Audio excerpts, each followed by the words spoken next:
बिस्मिल्लाहिर्रहमानिर्रहीम अल्हम्दुलिल्लाहि रब्बिल आलमीन वस्सलातु वस्सलामु अला सय्यिदिल मुरसलीन नबिय्यिना मुहम्मद व अला आलिहि व सहबिहि व मन तबिअहुम बि इहसानिन इला यौमिद्दीन अम्मा बाद। आदरणीय दर्शक मित्र, प्यारे भाइयों, साथियों, माओं और बहनों,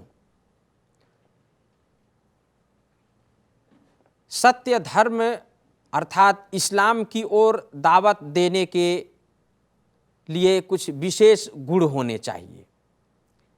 अल्लाह ने सत्य धर्म निमंत्रण अर्थात दावत को कुछ ऐसे विशेष गुणों से सजाया है कि जिसके कारण वो अन्य आंदोलनों से बिल्कुल अलग हो जाता है। जो अन्य आंदोलन किया जाता है उसके जैसा नहीं रहता है। और उसके कुछ जो विशेष गुण हैं वो इस प्रकार हैं कि सबसे पहले ज्ञान तथा अंतर्दृष्टि, आत्मा दृष्टि जिसको कह सकते हैं, में पूर्णता हो, ज्ञान हो, और वह ऐसा ज्ञान जो अंतरात्मा का ज्ञान हो। बसीरत जिसको कहते हैं। एक धर्म निर्देशक अर्थात दावत देने वाले का कर्तव्य है कि वो जिसकी ओर लोगों को बुला रहा है, दावत दे रहा है, पहले स्वयं उसके विषय में उसको ज्ञान हो। वह जो कुछ कह रहा है स्वयं उसकी वास्तविकता की उसे सूचना तथा जानकारी हो। जैसा कि अल्लाह ताला कुरान के अंदर फरमाता है कि कुल हाज़िही सबीली अदउ इलल्लाहि अला बसीरतिन अना व मनित्तबअनी, कि कह दीजिए ऐ नबी, आप कह दीजिए कि यह मेरा मार्ग है। हाज़िही सबीली, यह मेरा मार्ग है, मैं तथा मेरे पीछे चलने वाले अंतर्दृष्टि ज्ञान तथा पूर्णता के साथ लोगों को अल्लाह की ओर बुलाते हैं। तो ज्ञान होना चाहिए। अर्थात है नबी, आप उन लोगों को यह कह दीजिए कि मेरा मार्ग और यही मेरा तरीका है कि मैं पूरे ज्ञान के साथ लोगों को अल्लाह की ओर बुलाऊं, और यही मेरे मार्ग पर चलने वाले मेरे पैरोकारों का भी तरीका और यही नियम है। अल्लाह की ओर बुलाने के लिए एक मुसलमान का दीन की बहुत सारी बातों से अवगत होना आवश्यक नहीं है।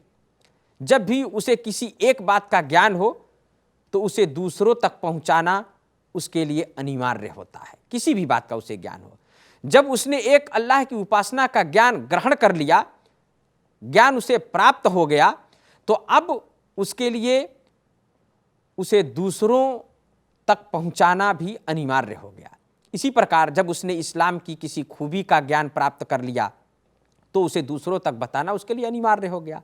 यहां तक कि वो कुरान की एक आयत ही क्यों ना हो, अगर वो एक आयत का भी ज्ञान उसको है तो पूर्ण रूप से उसको उसका ज्ञान हो गया। जैसा कि अल्लाह, और उसको दूसरों तक पहुंचाए हो। अल्लाह के रसूल सल्लल्लाहु अलैहि वसल्लम ने इसीलिए कहा, आपने कहा कि बल्लिगु अन्नी वलौ आया, कि मेरी ओर से पहुंचा दो चाहे वो एक आयत ही क्यों ना हो। यानी जितना भी ज्ञान तुम जाने हो उस ज्ञान को दूसरों तक पहुंचाना, और ये निमंत्रण तथा दावत देने के नियमों में से है। और इसी प्रकार सहाबे किराम रज़ी अल्लाह अन्हुम अजमईन अल्लाह के रसूल सल्लल्लाहु अलैहि वसल्लम के पास आकर मुसलमान होते थे।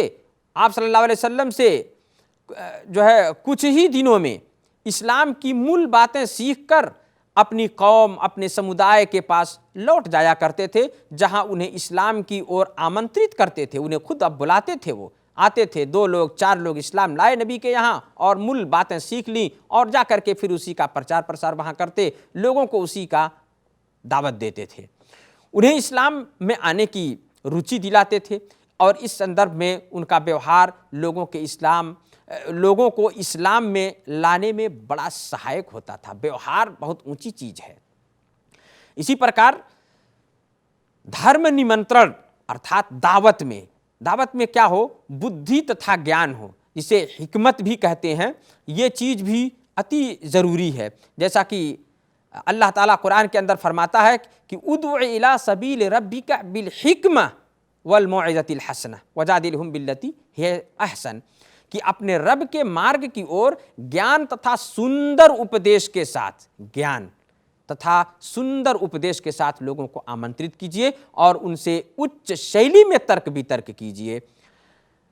तो इसलिए हिकमत यह है कि सही समय तथा उचित स्थान का चुनाव करके उचित तरीके से कोई काम किया जाए, इसको हिकमत कहते हैं। जहाँ जो चीज़ उचित हो उसको पहले समझ करके कि हाँ यहाँ ये चीज़ सूटेबल है, ये उचित है, और उसी पर कार्यबद्ध हो जाए और उसको किया जाए, ये हिकमत है। हमें इस बात का ज्ञान है कि लोग विभिन्न प्रकृति के होते हैं, सबके दिल एक ही चाबी से नहीं खुलते, सब अनेक होते हैं। कोई किसी प्रकार सोचता है, कोई किसी प्रकार सोचता है, एक ही चाबी से सबके दिल नहीं खुल सकते। लोगों को समझने बूझने की योग्यता भी विभिन्न होती है, किसी का सोच क्या है, किसी का क्या है। तो धर्म निमंत्रण का कार्य करने वाले को ये देखना चाहिए और उसका यह दायित्व है कि उन सभी के लिए उचित साधनों का प्रयोग करे और ऐसे अवसरों से लाभ उठाने का जो है प्रयास करे कि जो उनके जीवन में अधिक प्रभाव डालने वाले हों, जो उन पर प्रभावित हो, जो शैली, जो उस्लूब, जो ढंग, जो तरीका, जो चीज़ें, जो बातें। और इस पूरी क्रियाकलाप में लोगों के साथ नरमी और कोमलता बरतना अति आवश्यक है।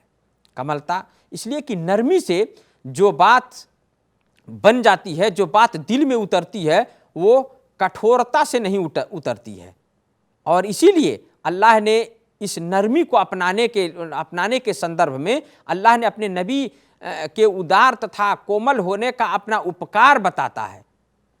अल्लाह बताता है कुरान के अंदर कि हमारा ये उपकार है कि हमने आपको कोमल हृदय बना दिया, नरम दिल बना दिया। क्योंकि यदि आप क्रूर होते, सख्त होते, पत्थर दिल होते, तो लोग आपको छोड़कर बिखर जाते, आपके पास नहीं आते। अल्लाह ने कुरान में उसी को बयान किया, कहा कि वलौ कुंता फज़्ज़न गलीज़ल क़ल्बि लन फ़ज़्ज़ू मिन हौलिक, कि ये अल्लाह की कृपा है कि आप उनके लिए कोमल हृदय, कोमल व्यवहार, नरम व्यवहार वाले हैं।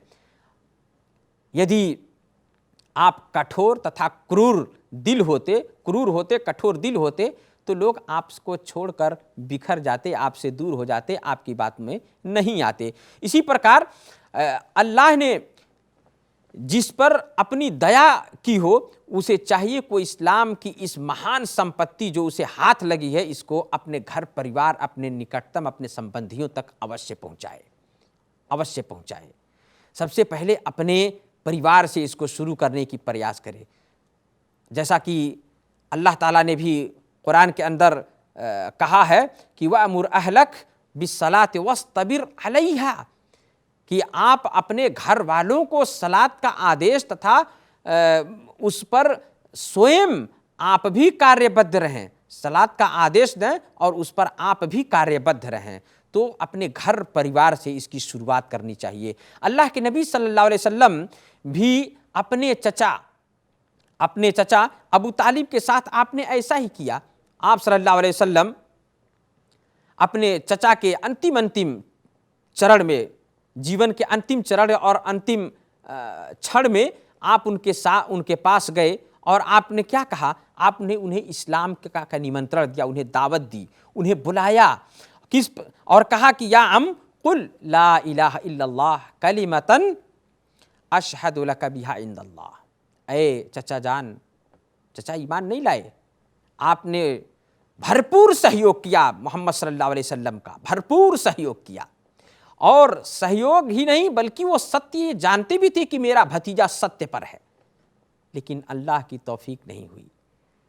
अंतिम चरण था और उस क्षण आप गए और उस वक्त भी आपने, इतनी मोहब्बत भी थी, नबी को भी मोहब्बत थी, आपने क्या कहा या अम, ए मेरे चचा, कुल अशहदु अन ला इलाहा इल्लल्लाह कलिमतन अशहदु लका बिहा इंदल्लाह। ऐ चचा, आप केवल ला इलाहा इल्लल्लाह कह दीजिए और इस वाक्य द्वारा मैं अल्लाह के यहाँ आपके लिए हुज्जत कर ले जाऊंगा। आपको अल्लाह ताला बख्श देगा अगर आप ये कह लिए तो। लेकिन तौफीक नहीं हुई, प्रदान अल्लाह ने तौफीक प्रदान नहीं किया और वो ईमान नहीं लाए। अहंकार और समाज का वो उनको जो है अपने आड़े ले लिया और इस प्रकार वो दूर हो गए। तो अल्लाह ताला ने जब वो ईमान भी नहीं लाए तो अल्लाह ने कहा कि नबी सल्लल्लाहु अलैहि वसल्लम को कहा कि इन्नका ला तहदी मन अहबब्त, ऐ नबी आप जिसको पसंद करें उसको आप हिदायत नहीं दे सकते, उसका मार्गदर्शन आप नहीं कर सकते। वलाकिन्नल्लाह यहदी मन यशा, अल्लाह जिसे चाहता है उसका मार्गदर्शन करता है, उसको हिदायत देता है। तो ये आपका काम दावत देना है, दुआ करना है अल्लाह से, परंतु वो ईमान ला ही ले ऐसा ना हो, ये ना सोचें। आप करते रहें, हिदायत अल्लाह की तरफ से होती है। अल्लाह से प्रार्थना है अल्लाह हम सबको जिस प्रकार अल्लाह ने इस्लाम जैसी अनमोल उपकार अनुग्रह नेमत हमें प्रदान किया है, उसी प्रकार हमें इस पर जमे रहने की और इसकी तरफ और लोगों को भी निमंत्रण देने की, दावत देने की तौफीक प्रदान करे। सही ढंग से हमें जो इसका सही विशेषता है दावत का उसे जानकर उसके बमुजिम हमें कार्यबद्ध रहने की अल्लाह तौफीक अता फरमाए। आमीन। व जज़ाकुमुल्लाहु खैरन व सल्लल्लाहु अला नबिय्यिना मुहम्मद व अला आलिहि व सहबिहि व सल्लिम।